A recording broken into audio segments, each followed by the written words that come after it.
friends, welcome back to my channel, or if this is your first time tuning in, welcome in general. Today I'm going to be using this Makartt Polygel or extension gel, which is a hybrid gel, to do a spooky but not so spooky Halloween set. In order to use Polygel, I do like to keep the brand all the same, so I'm also going to be utilizing their base gel and their top gel to just help with adhesion. And additionally, I am going to choose out of this little set. I purchased this on Amazon. It's a good starter kit, so you get a big clear, but then you get 6 colors of like various pinks and nude tones. But I am going to show all of how I get the set done momentarily. Before we get started though, we are going to first do our initial prep on our natural nail. Now, my natural nail prep is going to be different than what yours would be at home, so I didn't quite show that because I am going to be doing the pop-off method.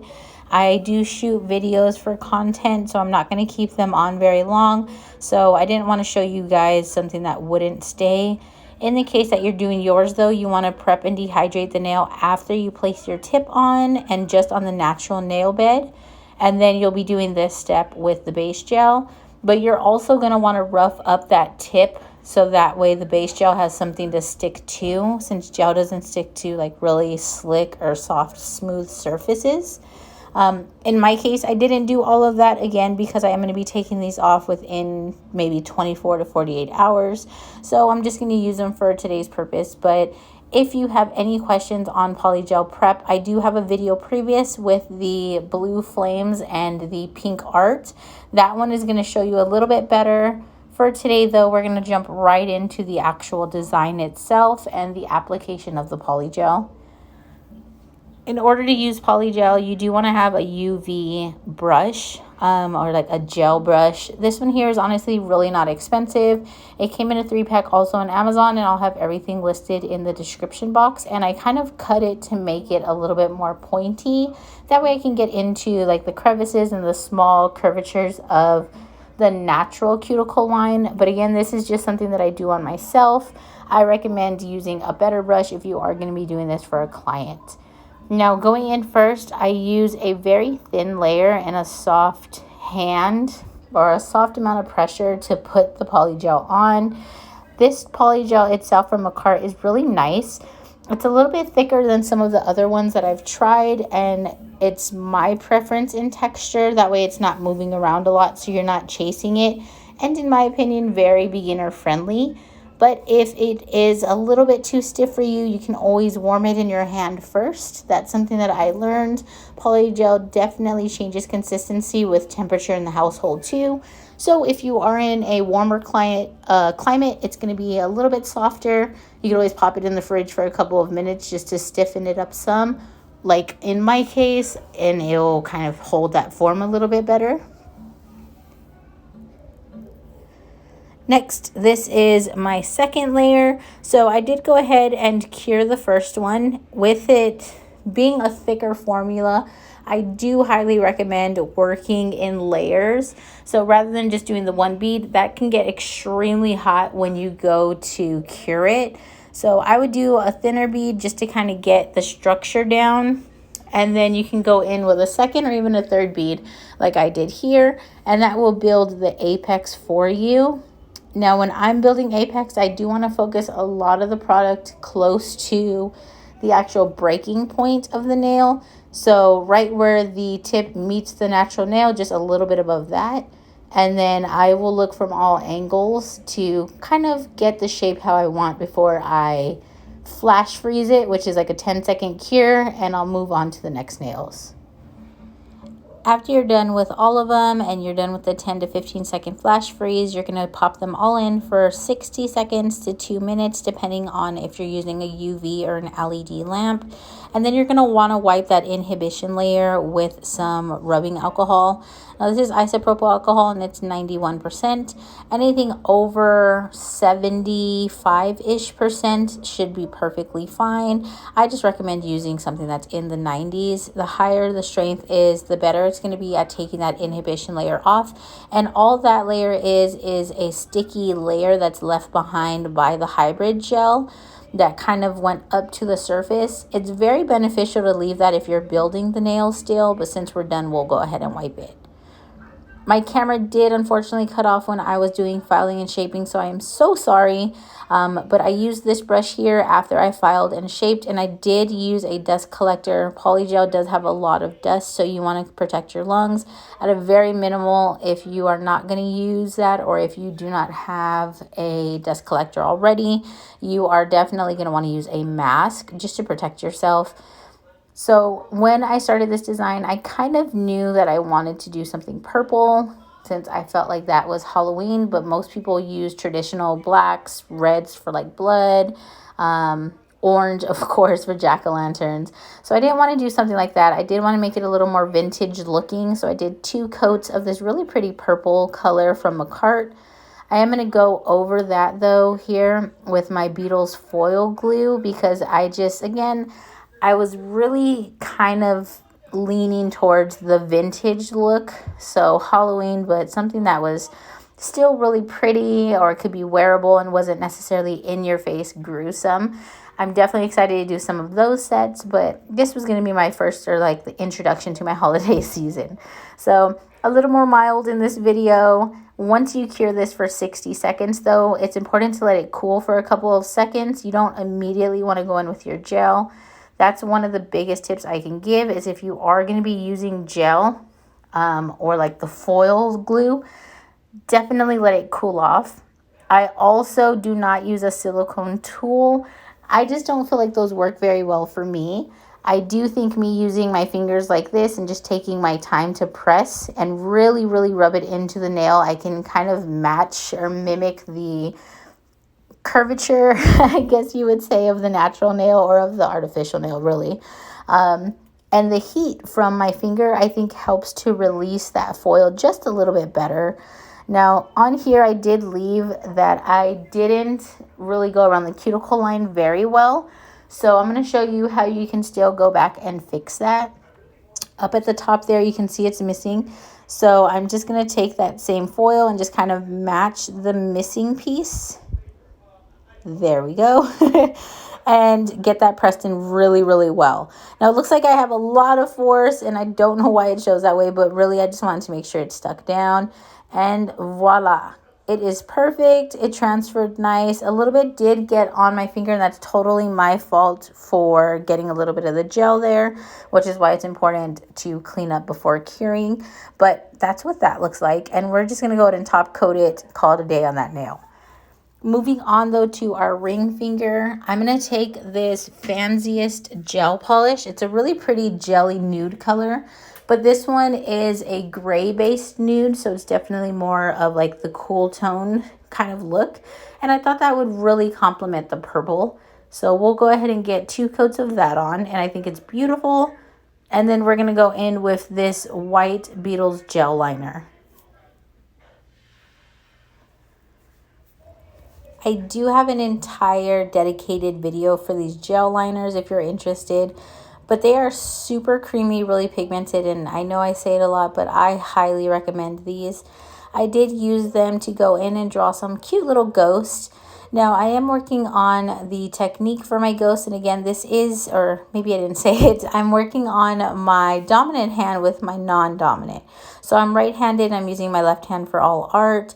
And you can just see how effortlessly this is going on and applying to the nail. I'm not really having to struggle with it much. That's one of the tips I do have if you are going to be using your non-dominant hand. You want to use your dominant hand to kind of help with any of the lines that you're making. As you see here, I'm kind of moving or like rolling on my right hand. So my left hand doesn't have to do too much other than hold that as straight as possible. But additionally, having a good opaque liner is really going to help, so you don't have to go over the same line 2 or 3 times. If anyone out there is struggling with using your non-dominant hand, I can definitely give you some tips on that. I'm not 100% like the best at it, but I do think I'm okay. So I can at least share what I have done, but I went ahead and cured this just for 30 seconds to make sure that the little ghost didn't move anywhere and that that layer was okay enough to go on top of. And then I'm going to use this Beetles gel liner. Also highly recommend. All the colors really are super duper nice. So I'm going to use this just for the little eyeballs, just to give them a little more character. I just think they're super cute. Something about like ghosts to me on Halloween sets, especially when they're done like this and they're really like cartoonesque and rounded, I think are some of the most adorable designs. So I left that one pretty simple. We're going to just move on to the middle finger now. And I wanted to incorporate some of the black from the pinky. I just really didn't know what I was doing at this point. So I did go in though and do 2 coats of the black. This is also from Makartt. They do have an updated formula, I believe, that's a little bit better than this one, but you know, this one will work out. We are going to make it matte, so that's why I did 2 coats instead of 1. If you're going to do it shiny, you don't necessarily have to put as opaque as a color down, just because the gloss kind of helps with any imperfections. But just as a rule of thumb, if you are ever going to do matte nails, you really, really want to make sure there's no flaws in the nail underneath. And I'm going to take my Nail Couture Velvet Matte Top Coat. This is one of my favorites. Also, Koopa is really well. This one dries more, I would say exactly like it says, like a velvet. So it's not a true, like, real matte. It's more of like a very soft, natural matte, if that makes sense. And I love it. Again, though, I didn't 100% know what I was doing, so I took a look at all the rhinestones, and I ended up just choosing these little crosses. In my head, I was thinking like vintage, old school Hollywood would have some type of like a rosary or a cross on it. So I did take my DIY gel from Nail Couture. I'm just going to flash cure the little cross into place, and then I am going to hand draw a little rosary in. Now, brief disclaimer, everyone's rosary is going to look a little bit different. I should have looked at a picture of one, because I just kind of ended up doing more of just a necklace. It would have been a lot nicer had I had pre-planned this. I could have used little pixie beads or some caviar to make the little dots just a little more clean. But you'll see how I did it, at least for this one. So I first went in with the Beetles white gel liner again, just to kind of give myself a general outline.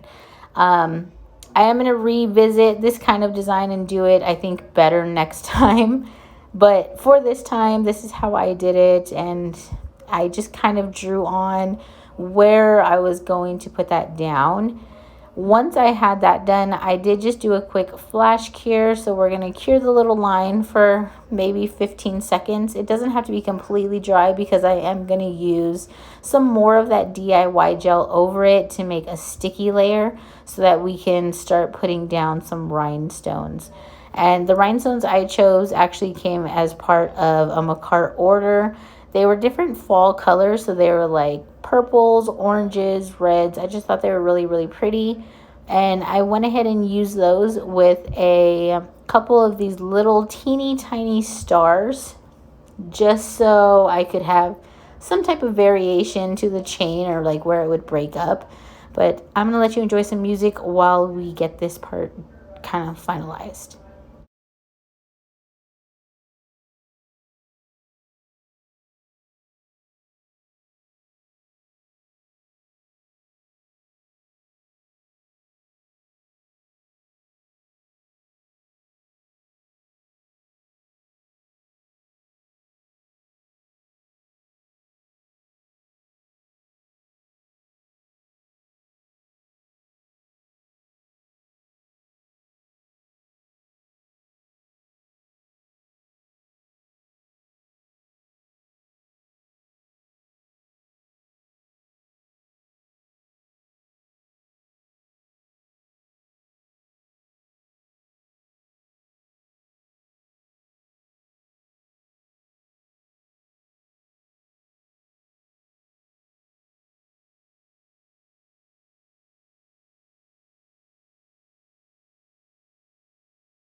All right, ghouls and girlies.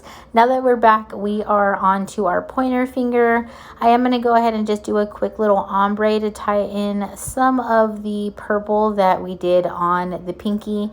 I really wanted to utilize all the colors together so it was a cohesive set. And this is how I do ombre on myself. Now, if you are going to do this method, I would highly, highly, highly recommend that you use gloves because I'm going to be in contact with my gel.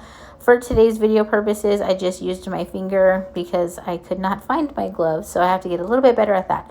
But definitely you want to use that. If you're doing it on a client, I do not recommend this method. You can still go in and do this with the glove though, and that's perfectly fine. Everything is still sanitary. I just don't think it looks the most professional. So when you're blending that line, you could also use a little triangle makeup sponge. They also sell these that are like in a pen form with like a little round sponge at the end. There's a lot of different methods. You could do pigment. So whatever way you are comfortable doing your ombre, this is just how I did mine. I left the first layer wet with that nude color, laid down the purple, blended it with my fingertip. I think that the warmth from my fingertip, and because it doesn't really suck in a lot of the product, it just spreads it. It looks really nice to me. Again though, if I was doing this for somebody or even for myself next time, I would just don't recommend touching gel that's uncured at any time. So we'll do some layers here. Each time that I do a layer, I'm just using my finger to kind of pat out the color itself. And then we're doing quick flash cures in between for about 15 to 30 seconds. I'm not fully curing the product because I do want to leave it a little tacky for the next layer to be built on top. After doing the layers, again, I want to say 4 layers of the purple, and then every like 1 or 2 layers I would add a little bit more of that gray jelly nude color. This is the last one that I'm going over with, and then I'll kind of blend that in and we'll top coat it for a design. Now, because this one is translucent, it doesn't necessarily show anywhere, so you can kind of just wipe off the excess, just like I did there, and then just kind of blend where it meets that purple. But honestly, if you're using a translucent color to do the ombre rather than something super pigmented, you're not going to have to work too hard blending the light color in with the darker color. And this is how it ended up once I was done. I did end up going in and doing just a simple little spider web in the corner and adding a little spider to it, which you'll see me do here. Spider webs to me are very, I would say, easy but hard. So they're not necessarily the hardest to do concept-wise. Doing it with my left hand definitely didn't make it that easy though. And the lines do have to be straight or else it's just going to look a little wonky, just kind of crazy. So I would say that's what makes it hard. But as far as the overall design of a spider web, it's super simple to do. You'll first start off by just doing a couple of straight lines. And then with what's left on the brush here, I'm not going to take anything extra. I'll just start drawing little U's in between 2 lines and connecting that across to the line next to it.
So once we were done with all 4 of the designs, that's what it looked like there.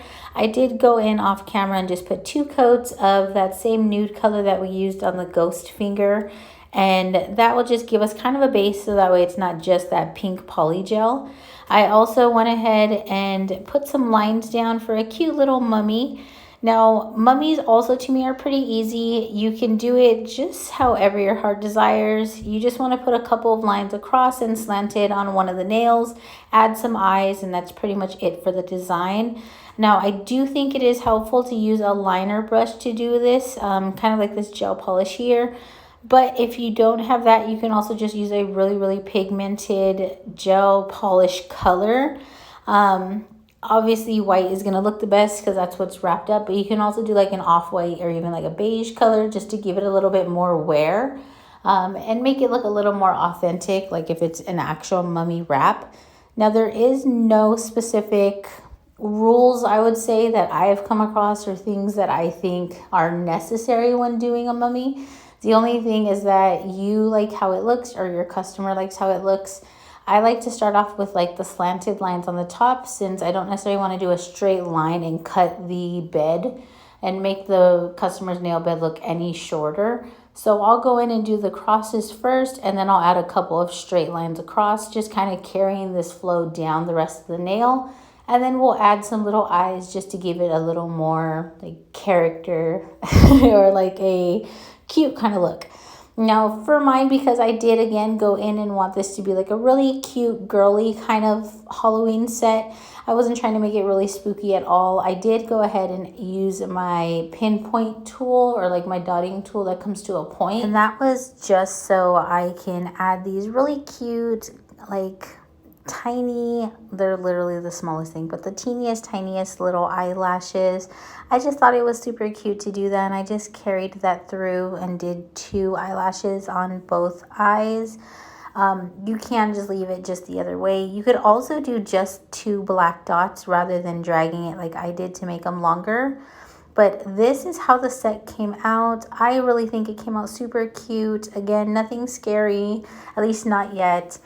This is just introduction into the spooky season. I really hope that you enjoyed it as well. Definitely share any comments down below. I love reading and answering those. But thank you so much for any of the support that you've given me so far. And I look forward to seeing you in the next video. Bye!